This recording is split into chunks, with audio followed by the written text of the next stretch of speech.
So over the last few years, Rachel Curlin and myself, and more lately Amber, have played recorder music for Martha, going to her house to play for her. And we were looking forward to playing the trios that are listed in your program, but unfortunately Rachel is under the weather. So Amber and I instead are going to play the first movement of Sonata in A minor by Jean-Baptiste Wylie de Dona. And I just wanted to say Mike is with us too. This was his music stand, which Martha gave to me. And this music that we'll play is for all of you and for Martha.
Good morning.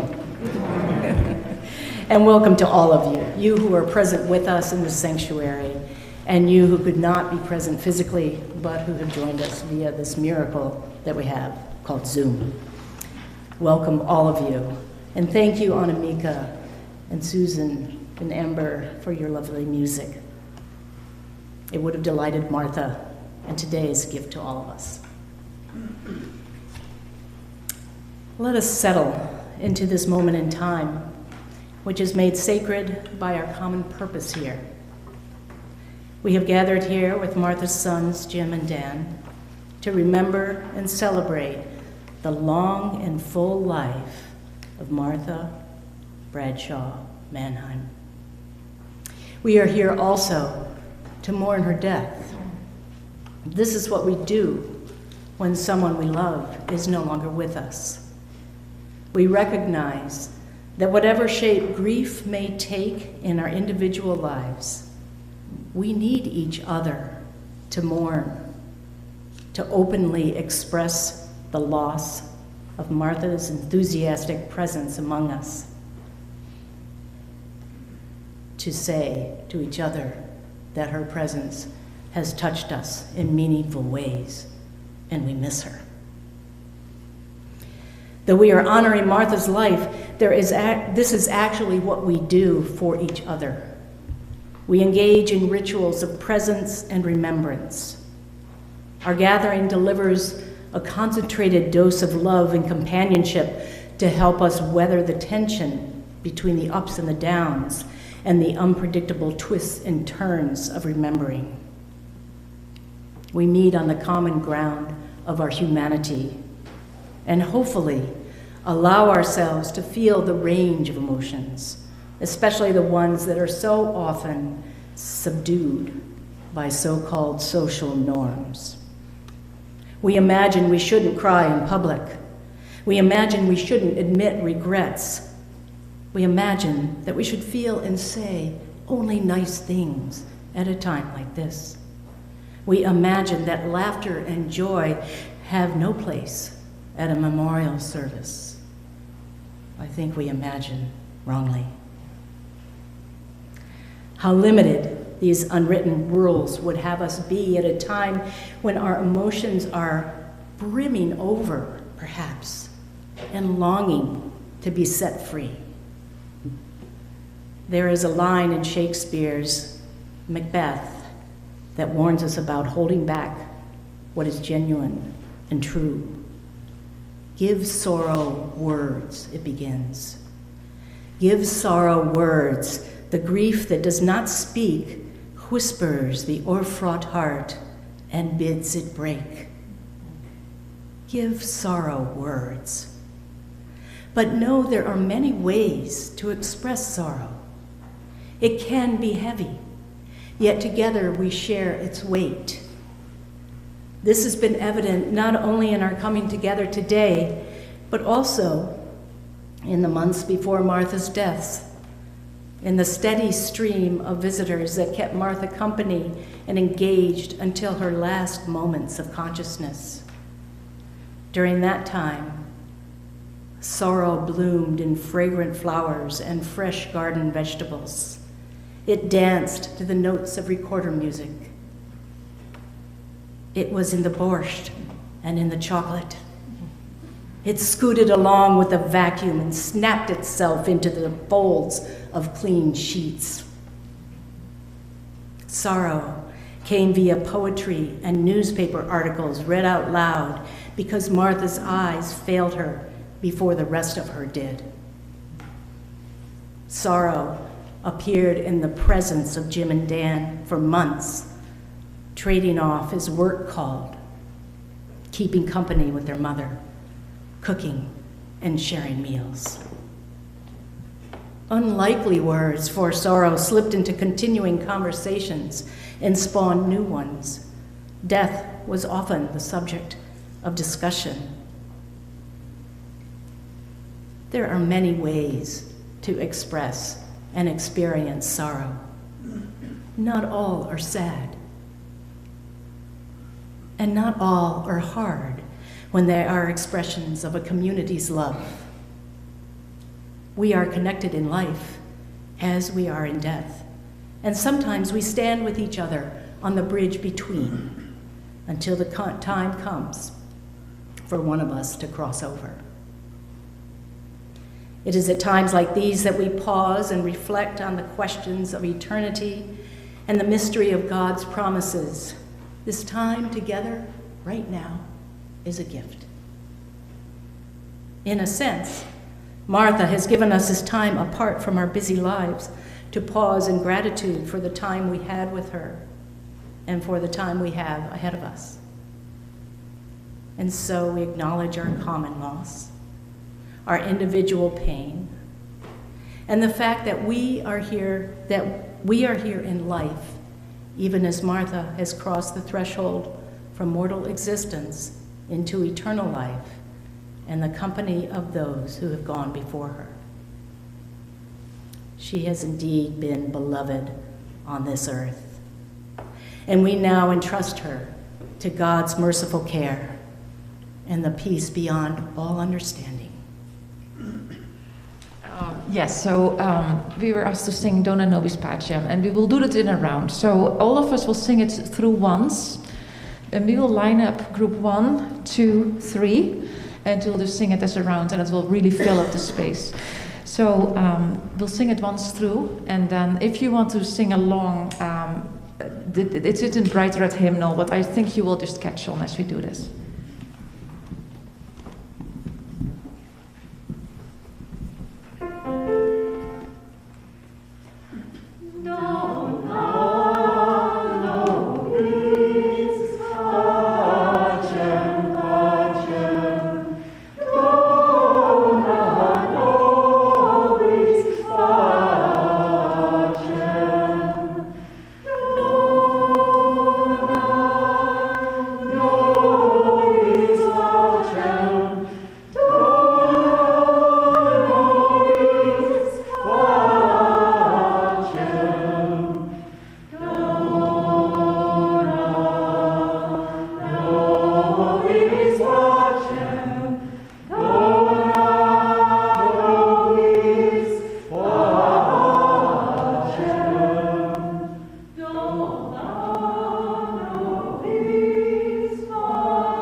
Me in a spirit of prayer. Gracious God, as we remember Martha today, help us also remember that we are only wayfarers in this world. The journey of this earthly life is full of encounters that help us know who we are and in what direction we are going. By your grace, O God, you make your presence known to us before our time on earth ends. You are with us in our struggles and in our joys. Sometimes we recognize you, and sometimes we don't. Martha lived with an awareness of your presence and did not fear to question you and express her doubts about matters of conventional faith. As with all things, Martha found her own way through her relationship with you as she experienced and critiqued a troubled world. Yet she managed to maintain and share with us a vibrant hopefulness and a loving spirit. Through the love that we share with others, you bless us, O God.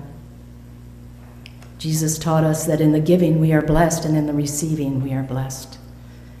Martha has gone to her rest, having known the dynamic gift of love, the love of her husband Mike, her sons Jim and Dan, and her many friends in this community and beyond.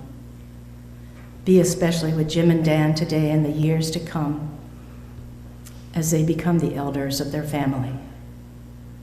May they be uplifted by the memory and guidance of their parents as they now continue their lives without them. Bless the ties that bind us throughout the generations. We thank you for the gift of memory and for Martha's ongoing presence in our hearts. Through tears and any regrets we may feel inside, assure us, O God, that ear has not heard, nor eye seen, nor human imagination envisioned what you have prepared for those who love you. Keep us looking towards faith, hope, and joy. For Jesus taught us that in the life of faith, these are made real.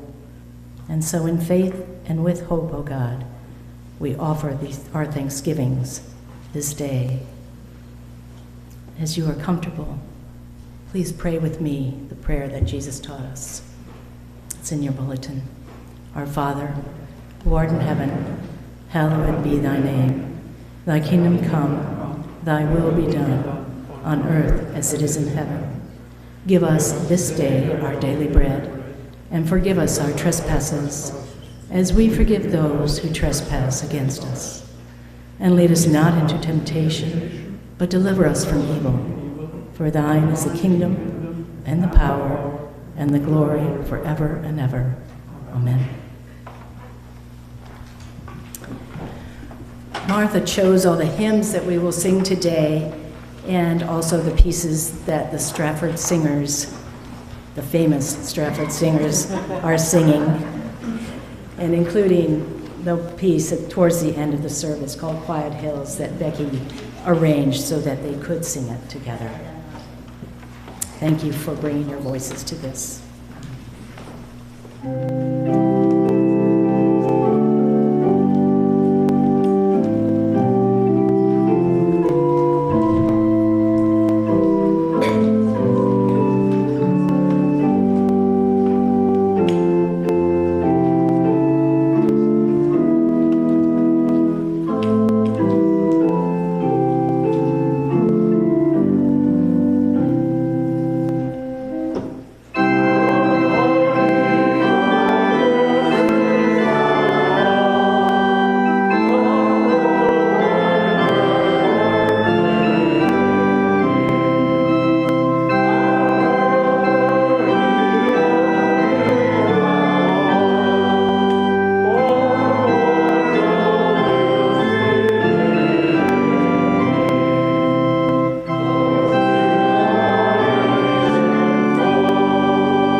it is hard not to see Martha's bright smile when I think of her. To me, Martha's smile was an outward manifestation of her welcoming nature, a signal of her willingness and desire to connect in a meaningful way. As I contemplated what to say about her today, I repeatedly fell down the rabbit hole of too many ideas, just as if I were sitting and chatting with Martha in her living room. It felt just the same. As you all know, Martha had a lively mind and was predisposed to discussing ideas of all kinds, often several at a time. The rabbit hole of too many ideas is a real place, believe me. Trying to quiet my mind and focus, my thoughts kept going off here and there and everywhere, and for every thread that I started to pull out of the mix, another came with it, until I had a brain full of tangles and knots. Imagine a knitting basket into which remnants of colorful yarns have been stashed for years. And one day, you decide to knit a sweater. You study the chaotic mess of yarn. Where to begin? How do you organize such bits and pieces into a coherent whole? And who would wear the sweater anyway? I had to laugh at my predicament. Over the years, Martha and I talked about a lot of things, and I don't think we ever tied any one subject up with a conclusion. All were to be continued. So we kept tossing the remnants into the knitting basket for later. Any good teacher of literature, as Martha was, might suggest that one way to solve this problem would be to consider themes rather than details. And this is what I will do in a moment. I want to share my experience of Martha from a particular vantage point, that of her pastor for a time, and her friend for the rest of the time. Martha was beloved by many of you and many others who are no longer with us in this community. And to spend time with Martha, you know, was to have a rich conversation. Her interests were broad, her knowledge and curiosity deep, her passions on fire in one direction or another on any given day. There will be a time later in the service for friends to share thoughts and memories of Martha, and even more time to do that after the service at Barrett Hall. I recently ran across an old journal into which I'd copied a poem by Wallace Stevens. Reading the first line, I immediately thought of Martha. The poem begins with these words: "Two things of opposite natures seem to depend on one another." Two things of opposite natures seem to depend on one another.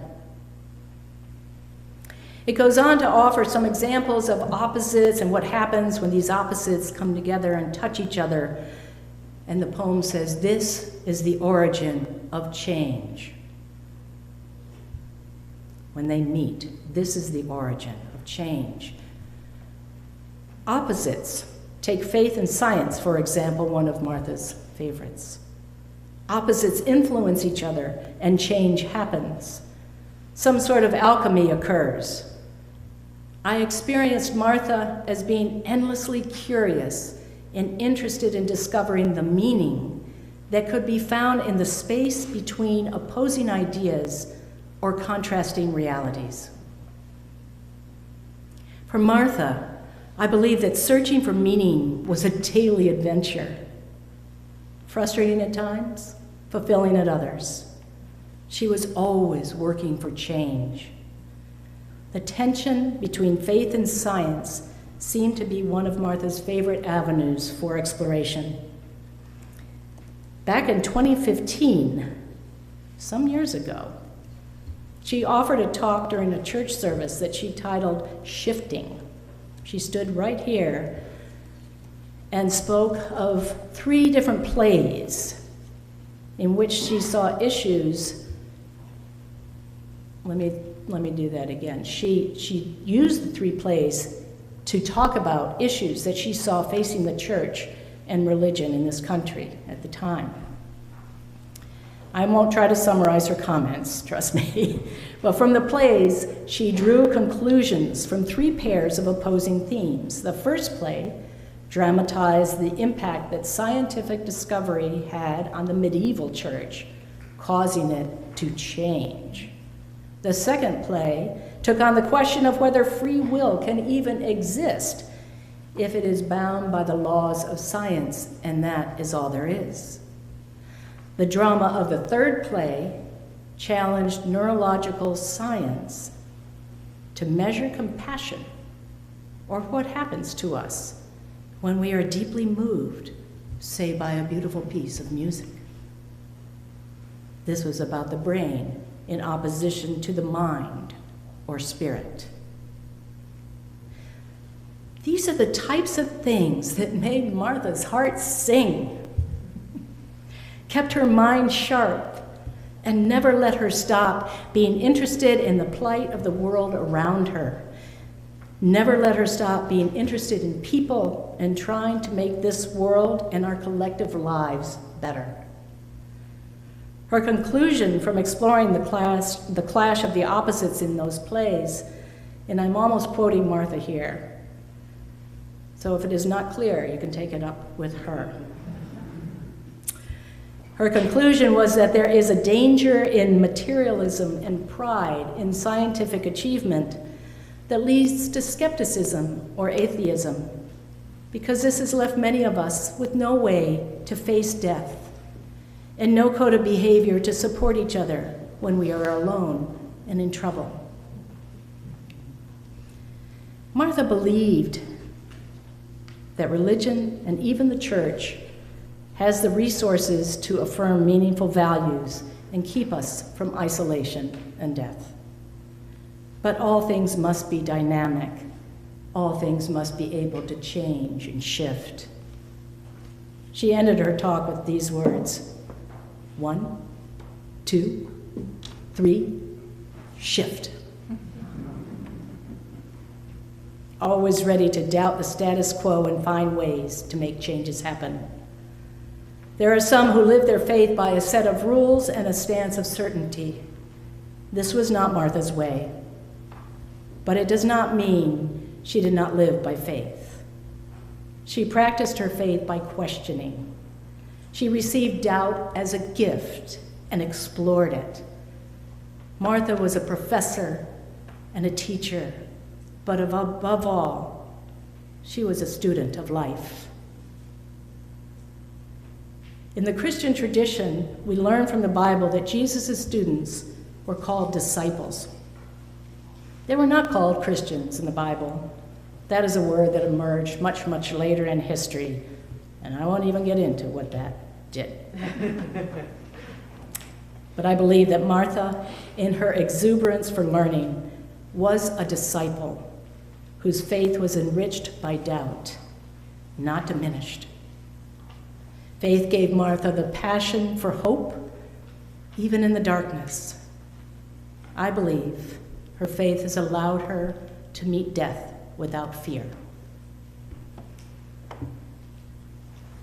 And so, as we say in the church, even death cannot steal away those we have loved.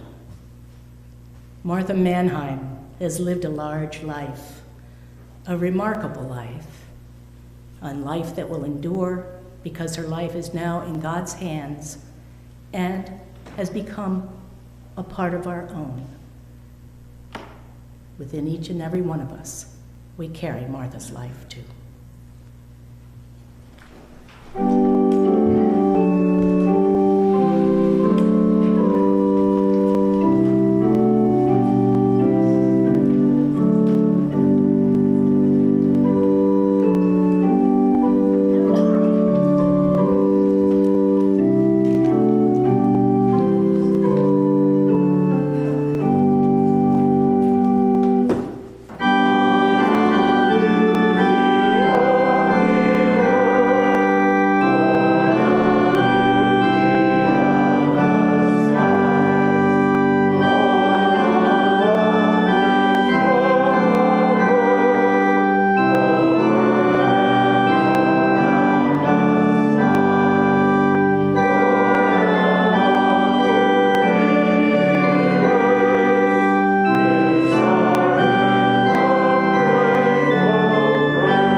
3 excerpts from Boris Pasternak's Dr. Zhivago, which were picked out by Martha some time ago.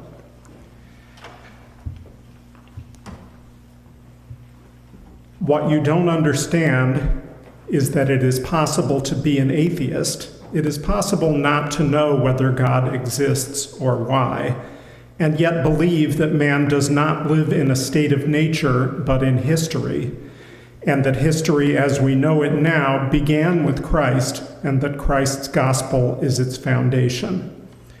Now, what is history? It is the centuries of systematic explorations of the riddle of death with a view to overcoming death. That's why people discover mathematical infinity and electromagnetic waves. That's why they write symphonies. Now, you can't advance in this direction without a certain faith. You can't make such discoveries without spiritual equipment. And the basic elements of this equipment are in the Gospels. What are they? To begin with, love of one's neighbor, which is the supreme form of vital energy. Once it fills the heart of man, it has to overflow and spend itself. And then the 2 basic ideals of modern man. Without them, he is unthinkable. The idea of free personality and the idea of life as sacrifice. Mind you, all this is still extraordinarily new. There was no history in this sense among the ancients. They had blood and beastliness and cruelty and pock-marked Caligulas who do not suspect how untalented every enslaver is. They had the boastful dead eternity of bronze monuments and marble columns. It was not until after the coming of Christ that time and man could breathe freely. It was not until after him that men began to live toward the future. Man does not die in a ditch like a dog, but at home in history, while the work toward the conquest of death is in full swing. He dies sharing in this work.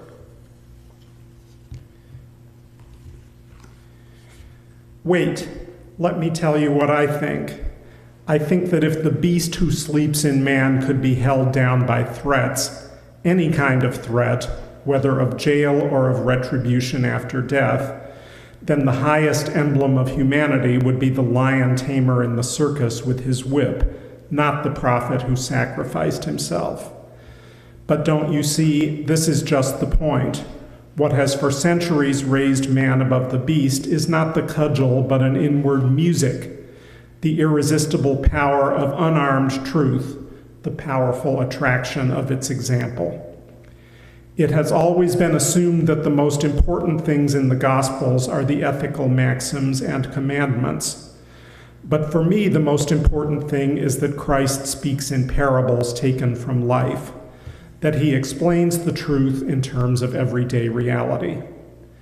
The idea that underlies this is that communion between mortals is immortal, and that the whole of life is symbolic because it is meaningful.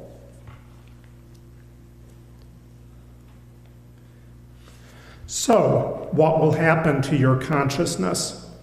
Your consciousness, yours, not anyone else's.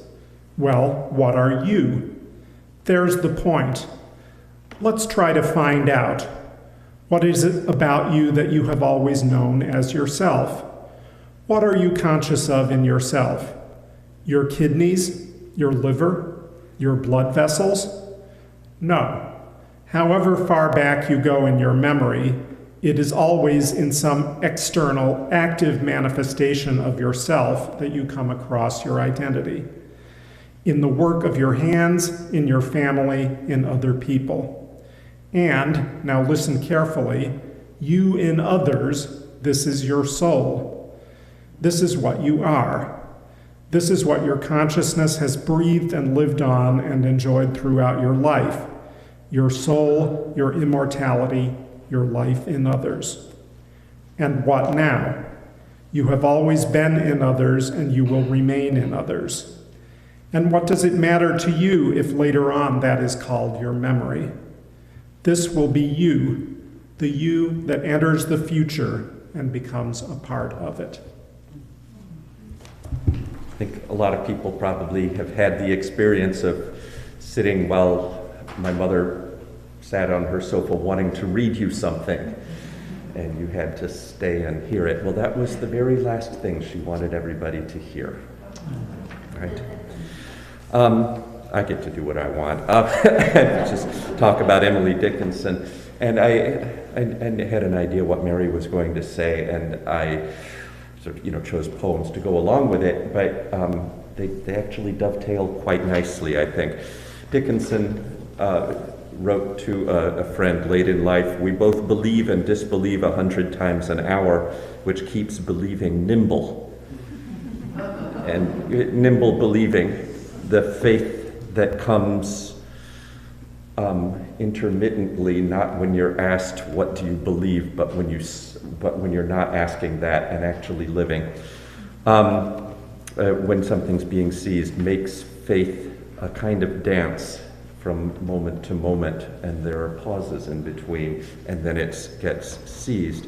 Dickinson wrote in one late poem about wonder. Wonder is not exact, not precisely knowing. I saw somebody out here who will know these quotations, and so I've got to get them right.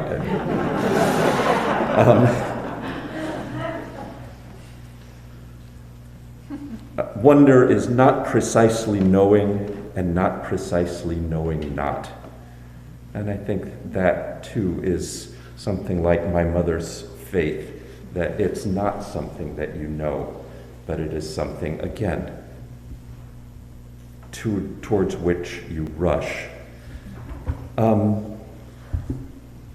This poem enacts that dynamic.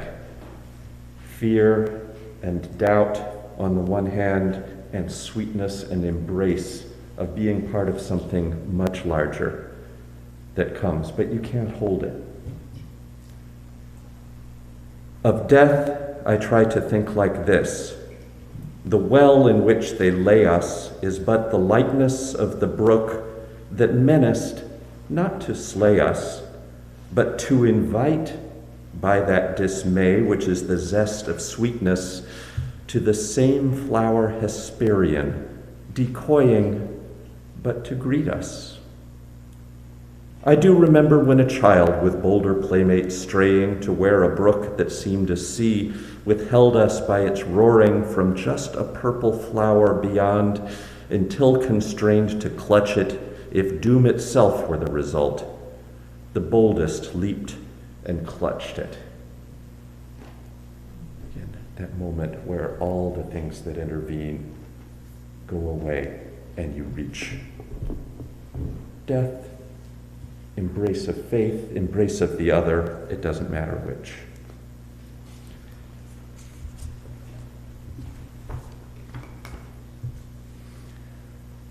Jim and I, of course, were both struck by how many people spent so much time with my mother, and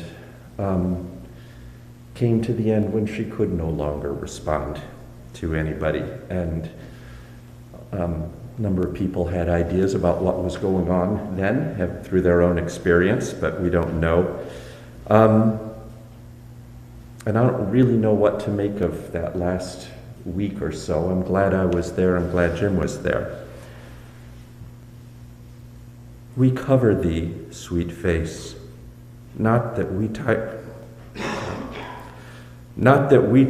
of thee, but that thyself fatigue of us. Remember as thou go, we follow thee until thou notice us no more, and then reluctant, turn away. Wasn't going to. And then reluctant turn away to con thee o'er and o'er, and blame the scanty love we were content to show, augmented sweet 100-fold, if thou wouldst take it now. But I can't end with that sadness.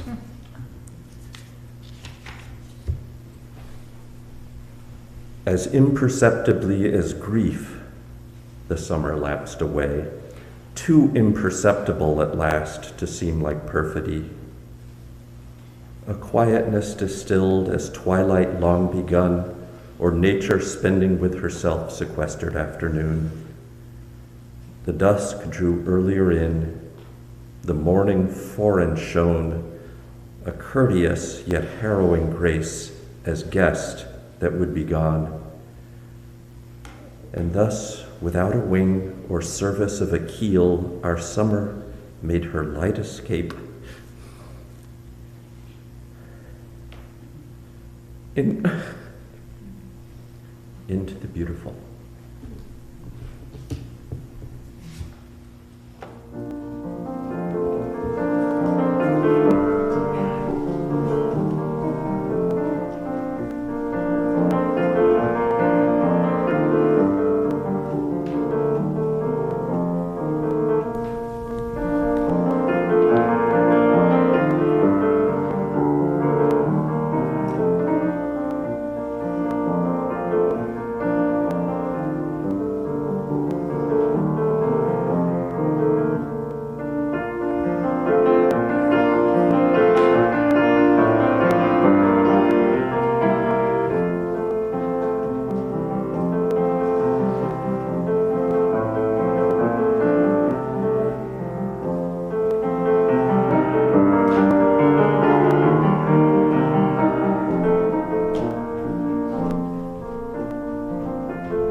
Martha would have loved many things about this service.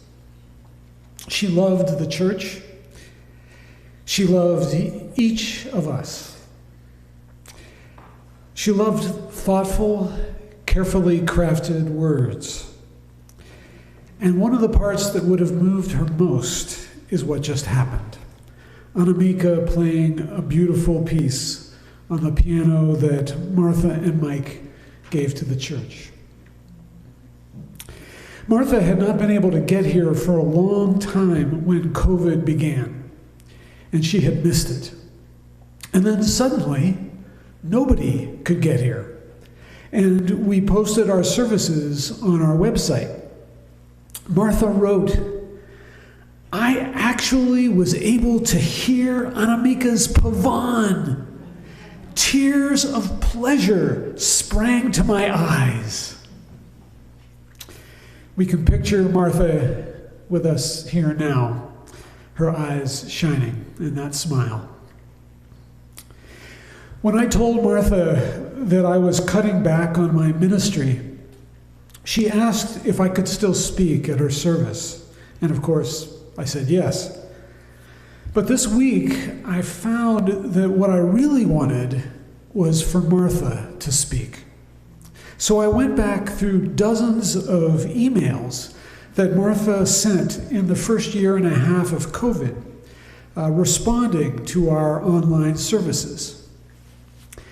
Taken together, they paint a portrait of Martha's heart, mind, and soul as she traveled through not only the pandemic, but a time of crisis for humanity and our nation and planet. The emails say much about who Martha was and who she calls us to be. I expect most of us heard Martha say, as she wrote to me even before COVID began, "I, at 95, am struggling with the need to be useful and finding it hard to find acceptable and manageable ways." That struggle to be of use to the world made Martha extraordinary. But even more extraordinary was where it led her next. A year later, she wrote, "At 96, I feel the need for a change in consciousness, though I have long struggled to become the openness to new life that we need now. I know perfectly well that it has to happen to each of us, wherever we are." And then a few weeks later, she wrote, "I am not young. Even so, my brain is changing all my previous understanding of the way the world works.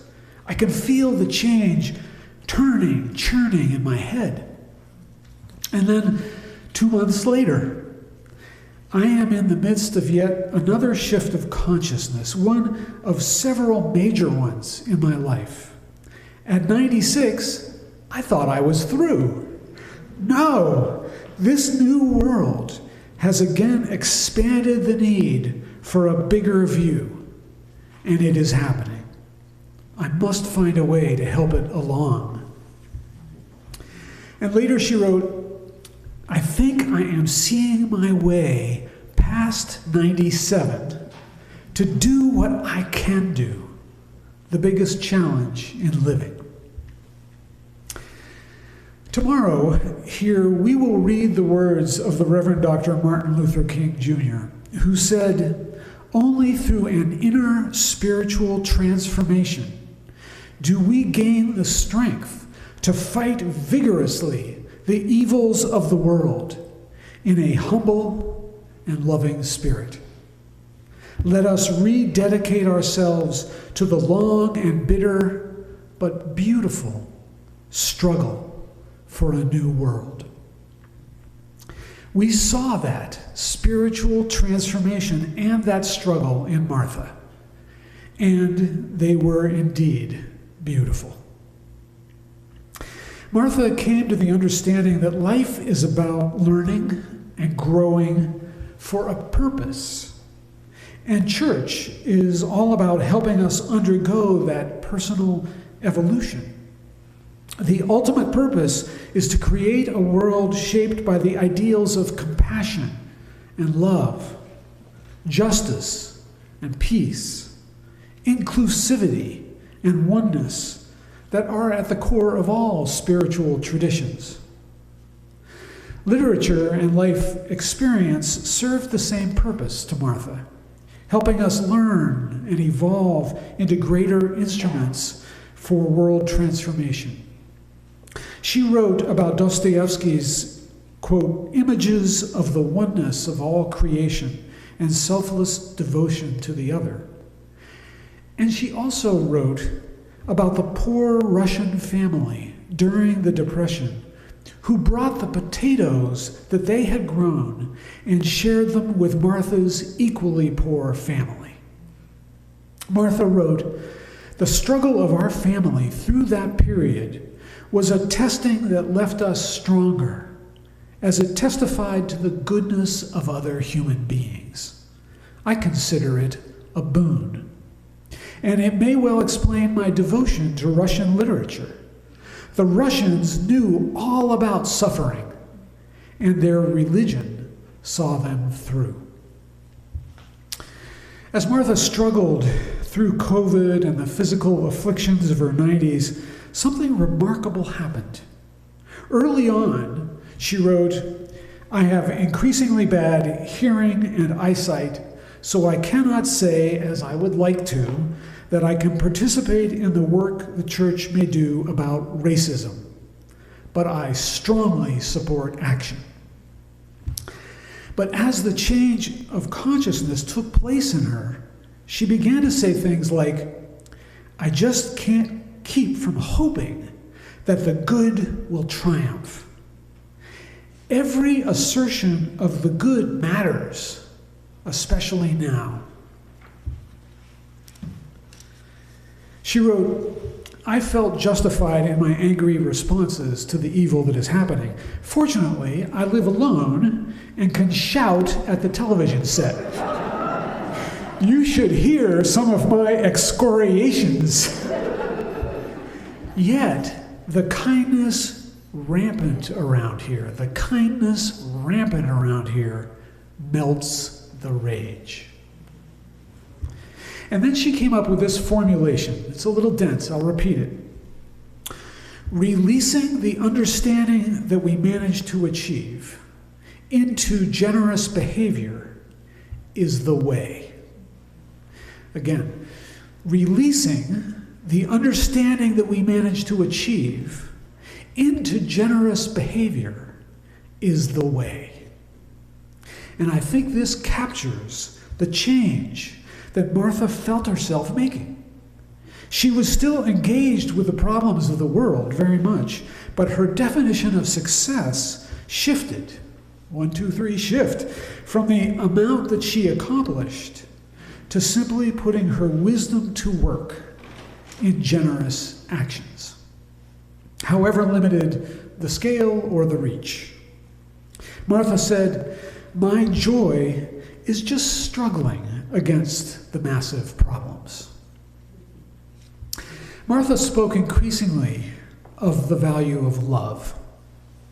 "It is truly amazing to me how the kindness I am experiencing in my old age here in Strafford is my ideal of human behavior.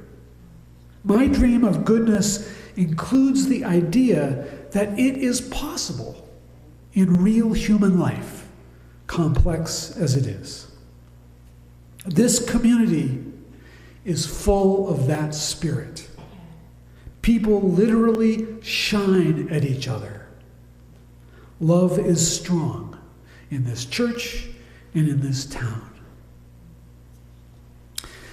Martha valued the church because it dedicates itself to helping people create a more loving community in a new world ruled by the universal laws of love.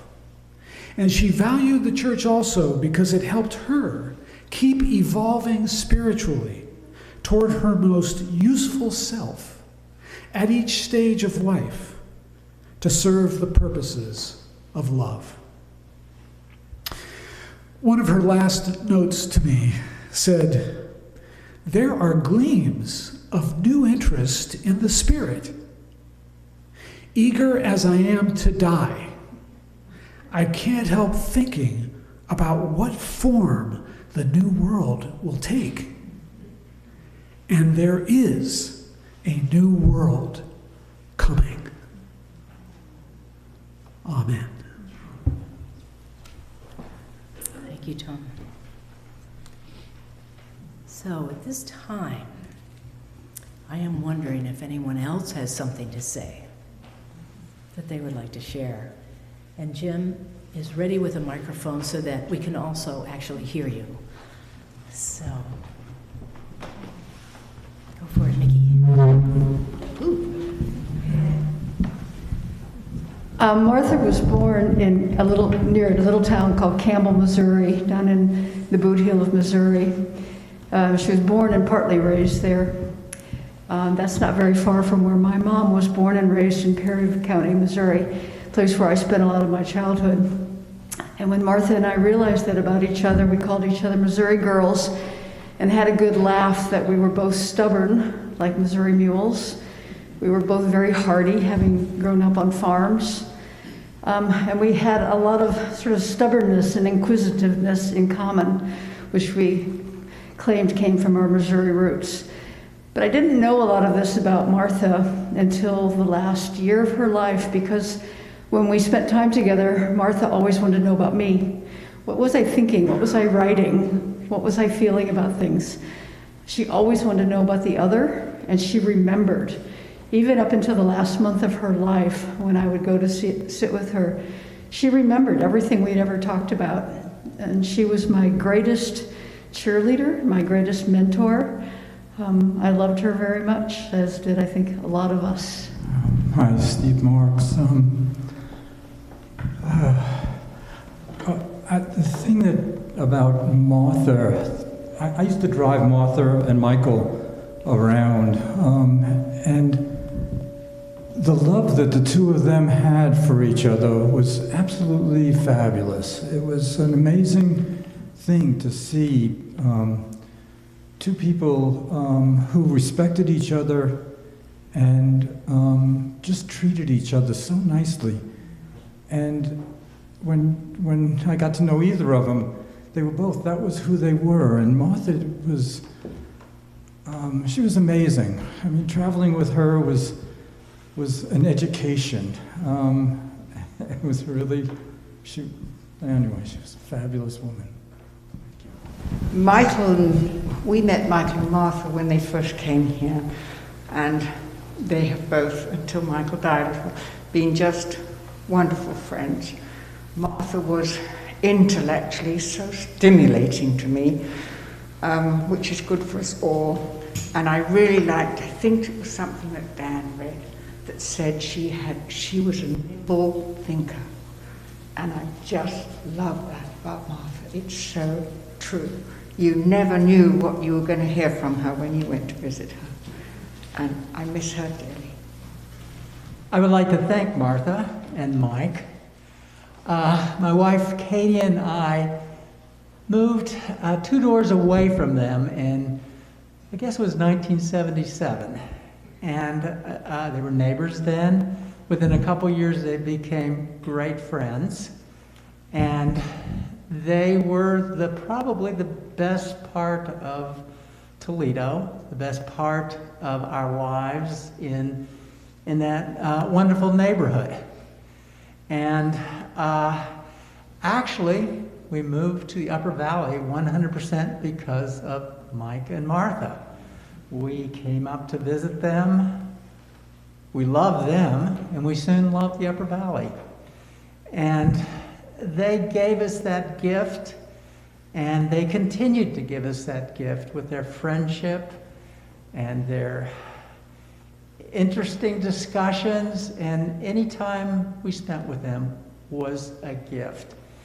And so I would like to thank both of them, Mike and Martha. You're the reason I'm here, and I appreciate the over 40 years of friendship. Yeah, Martha was a dear friend whom I'll never forget. I just realized that isn't much of a promise since I'm already 90 years old, so never promise only a few years. But I can't make any promises beyond the grave. She was a woman of wisdom, deep humanity. You couldn't go and visit her and not come out after a talk with her without feeling enriched and blessed and having gained some new perspective, some new insight, and just feeling blessed to have been in her presence. She had a razor-sharp mind that cut right through the nonsense of things and went straight to the core. She also was a poet, and I brought a couple of the things that she wrote, which I think might be of interest. One is called Late Winter. We are not in late winter yet, but maybe it shows us what is ahead of us. This winter can wait. It's in no hurry for spring. It sits like a great white cat, settled in, smooth-furred, along the snowy hills and valleys. The sun may shine on it, but it won't move, nor even open one green eye till May. And the other one, she calls death. I don't know where you stay till now. Your visits never seemed to last. It's true, I sometimes caught a glimpse or saw a stillness when you passed. I never thought of you at home till now, when to my great surprise I find you live and walk with me, and so far will not face my eyes. Sorry, just on the page. I can't remember what it was. The thought just slipped away. It left a little coolness, though, a breeze from somewhere gray. It's come before and left before I'd catch my gaudy breath. Is it my hint that I at last encounter chilly death? So she was wrestling with the knowledge that death was not far from her. Well, she was a person, as I said, that we cannot forget. She touched us all, and she will remain a present with us. So it's a blessing to have known her. So I'm sort of a newbie in Strafford. We've only been here almost 8 years. The first spring that we were here, they had asked for volunteers to help clean up the townhouse to get ready for the summer season. And my husband Tim and I went to help clean up and walked in the main hall, and there was Hazel and Martha down on their hands and knees cleaning the benches. And I remember looking at them and thinking, I want to be like them when I'm their age, and what a great place this is. And I don't remember, Martha said to me once that she looked up and saw us walking in and was like, good, they're here. So we became friends from there, and over all the different visits, different years, we exchanged plants from our gardens. And I know in future years, she's going to be there in my garden in those plants, and that means so much to me. Sorry. And I just learned a lot from her these last few years about aging gracefully and lovingly, and I hope I can carry that and be that kind of person. I like that I have a little bit of Martha's soul in me, too. And thank you, Martha. Hello, I'm Nancy Gerlach's daughter, and I thank her every day for introducing me to Martha, her neighbor, for many, many years. If you'll excuse me, I'm going to read from here because, like Tom, I've included a lot of Martha's own words that she wrote to me over the years. So hearing the many kind words about Martha really shows how much she gave to so many, and even during her final years of living. When I spent time with her, she always said how fortunate she was to live in Strafford, remarking frequently that caring and generosity were so widespread in this town. Martha was also lucky to have kept her wonder and curiosity right to the end. Many of you, no doubt, experienced her intense interest in other people's lives and adventures, particularly when her own world was closing in with declining vision and hearing and mobility. More than once, she delivered clear advice about what needed to do next in life, but always with a measure of gentle humor attached. In early December 2021, I had an email from Martha warning me that she might not be around when I arrived back in Strafford for Christmas. In her own thoughtful way, she wanted to make sure I knew what our friendship, one that is more recent than lots of yours here, meant to her. Immediately, I wrote back to tell her that I knew she was ready to leave this world, but that without her, it would certainly be a less rich and joyful place. After a day or two, I heard back from her. She said, Tolstoy kept a note in his shoe in his last year. It said, still alive. That's about as far I feel able to go at the moment. I don't like very old age. At the start of 2022, and with her health improving somewhat, she returned to one of her favorite subjects that we had when she wrote, "New plays. They lead me into accepting that I have yet more time to live. Life goes on. Happy New Year, however dim it looks at the moment." As some of you know, Martha, after only reading a play script, had the remarkable ability of imagining all the staging in her head and then giving a full critical review as if she'd been in the audience. Often she reflected back on her own experiences when understanding the work she read. After reading Sweat, a play set in a failing factory town in Pennsylvania, she emailed me. "It is always best for me to write when I am still in the world of the play just read. I read Sweat first because I had heard so much about it, and it was as good as I thought it would be. Inequality or injustice generates violence, yes. The speech was pitch perfect, and the outcome a lesson for us all, whether the managers listen or not. I took it all in so directly because it chimed perfectly with an experience we had years ago when Mike and I were returning east. It chimed right after the Japanese started taking over the steel market. We stopped in a town east of Toledo at a diner for lunch. The unemployed steel workers were passing the time there, and we overheard talk exactly like in the play. Will the world ever listen? I have lent some of the other plays I've already read. Can't give up my faith in educating. Later, she reflected on her own choices when she wrote, "I'm catching up on financial chores as I begin to gather materials for the tax lady and answering some Christmas greetings. I do entertain the idea of just not responding anymore. I really want to read my plays and a new Robinson novel Dan gave me. What is a girl to do who just wants to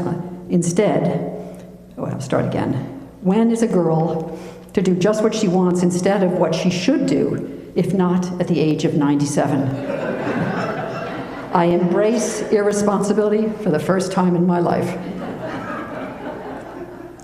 The last few times I saw Martha was in late September. She was spending much more time in bed. With her 2 sons taking turns to care for her, she declared one day, "Evidently, I am making more progress with my effort to die. Maybe my body is finally listening to what I've been saying about wanting to die." She told me to let everyone know how good they've been to her and what an amazing village this is to live in. She said that Russ and Hazel were her beacons, but really Russ needs to get a cat or a dog. And finally, she said, "Aren't sons amazing?" Yes. The last hymn for us to sing together today is number 393.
I'm Jim Schley. Like many of you, reading aloud to Martha during the last year was a very special pleasure. And I'm really appreciating in this gathering how much of her own voice we're hearing. It's not so often that we get that. My favorite rueful and wry remark she made to me was one day she said, "Jim, I'm ready to die, but I'm tumultuous with joy." I'm going to read you Jane Kenyon's Let Evening Come, which, as you'll hear, it's a quiet, hymn-like poem about being at home in the world and being also at home in time. Let evening come. Let the light of late afternoon shine through chinks in the barn, moving up the bales as the sun moves down. Let the cricket take up chafing as a woman takes up her needles and her yarn. Let evening come. Let dew collect on the hoe abandoned in long grass. Let the stars appear and the moon disclose her silver horn. Let the fox go back to its sandy den. Let the wind die down. Let the shed go black inside. Let evening come. To the bottle in the ditch, to the scoop in the oats, to air in the lung, let evening come. Let it come as it will, and don't be afraid. God does not leave us comfortless, so let evening come. There is a darkness in these hills, I am not afraid. There is a darkness in these hills, I am not afraid. There is a darkness in these hills, though some may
Now may the blessing of God be with you.